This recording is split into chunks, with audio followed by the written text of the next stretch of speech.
మోడీ సర్కార్ పాలనలో నిత్యావసర సరుకులు ధరలు అమాంతం పెరిగిపోయి ప్రజలు నానాటికి తీవ్ర ఇబ్బందులను ఎదుర్కోవాల్సిన పరిస్థితి ఎదురవుతుందని అందుకు గాను భారత కమ్యూనిస్టు పార్టీ ఆధ్వర్యంలో దేశవ్యాప్తంగా చేపట్టిన సమ్మెలో భాగంగా నేడు ఆర్డీఓ కార్యాలయం ఎదుట నిత్యావసర సరుకుల ధరలు నియంత్రించాలి అంటూ ధర్నా చేపట్టడం జరిగిందని సిపిఐ జిల్లా ప్రధాన కార్యదర్శి చంద్రశేఖర్ పేర్కొన్నారు. ఇందులో భాగంగా సిపిఐ నాయకుల ఆధ్వర్యంలో ఆర్డీఓ కార్యాలయం ఆవరణలో నిత్యావసర సరుకులు ధరలు తగ్గించి అర్హులైన ప్రతి ఒక్కరికి రేషన్ కార్డులు అందించాలి అంటూ వారు నినాదాలు చేపట్టారు.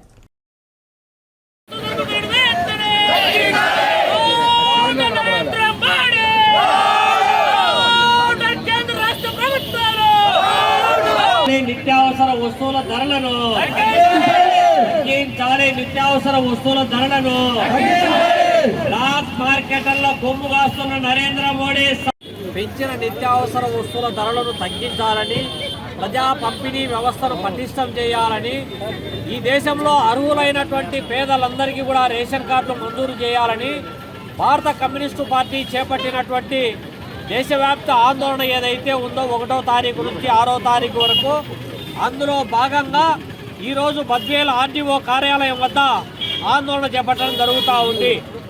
ఇవాళ నరేంద్ర మోడీ 10 సంవత్సరాల క్రితం అధికారంలోకి రాకముందు ఏదైతే చెప్పారో నిత్యావసర వస్తువుల ధరలను కంట్రోల్ చేయడానికి, ప్రజా పంపిణీ వ్యవస్థను పటిష్టం చేయడానికి కావలసినటువంటి చర్యలు తీసుకుంటారో దానికి ధరల స్థిరీకరణ నిధిని, కానీ ఇవాళ 10 సంవత్సరాల మోడీ పాలనలో గ్యాస్ ధర 400 ఉన్నటువంటిది ఇవాళ 850 రూపాయలకు చేరింది. పెట్రోల్ ధర ఇవాళ 70 రూపాయలు ఉన్నటువంటిది 110 రూపాయలకు చేరుకునింది. 50 రూపాయలు ఉన్నటువంటి డీజిల్ ధర ఇవాళ 98 రూపాయలకు చేరుకునింది. బియ్యం ధర 20 రూపాయల నుంచి 80 రూపాయలకు చేరుకుంటుంది. ఇంకొకటి ఆయిల్ ధరలు, పప్పు దినుసుల ధరలు, అన్ని రకాల వస్తువుల ధరలు అమాంతం పెరుగుతూ ఉన్నాయి. దీని ప్రభావం రవాణా ఛార్జీల పైన తీవ్రమైనటువంటి ప్రభావం చూపుతూ ఉంది.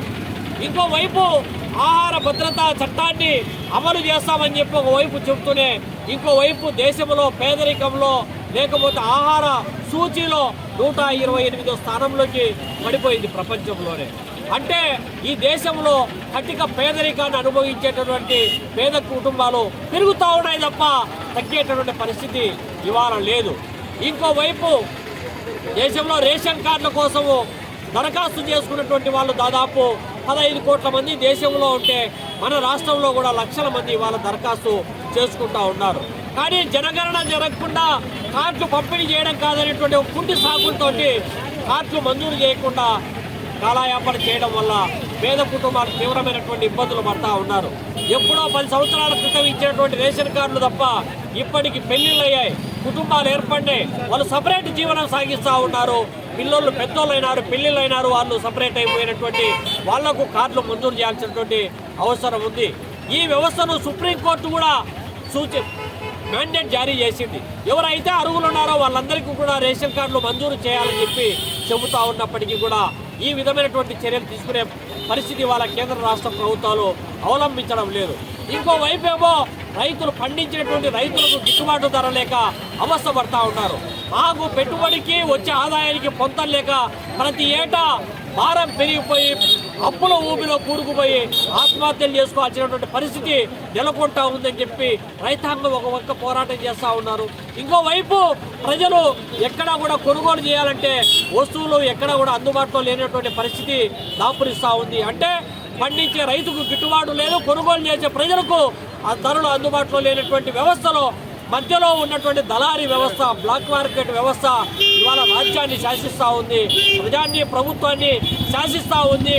దాన్ని కట్టడి చేయాల్సినటువంటి మోడీ సర్కార్ వాళ్ళు వంత పాడుతూ ఉన్నాడు, వాళ్ళ కొమ్ము కాస్తూ ఉన్నారు.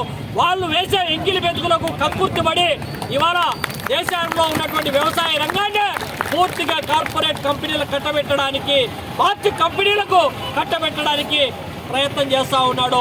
ఈ విధానాలకు వ్యతిరేకంగా ఈ ఉద్యమం జరగబోతా ఉంది. ప్రభుత్వం దిగి రాకపోతే రేపు పొద్దున 6వ తారీఖున జరిగే జిల్లా కలెక్టర్ కార్యాలయం వద్ద జరిగేటువంటి ఆందోళన కార్యక్రమం ద్వారా పెద్ద ఎత్తున ప్రజలు పాల్గొని జయప్రదం చేయాలని చెప్పి ఈ సందర్భంగా విజ్ఞప్తి చేస్తా ఉన్నాం.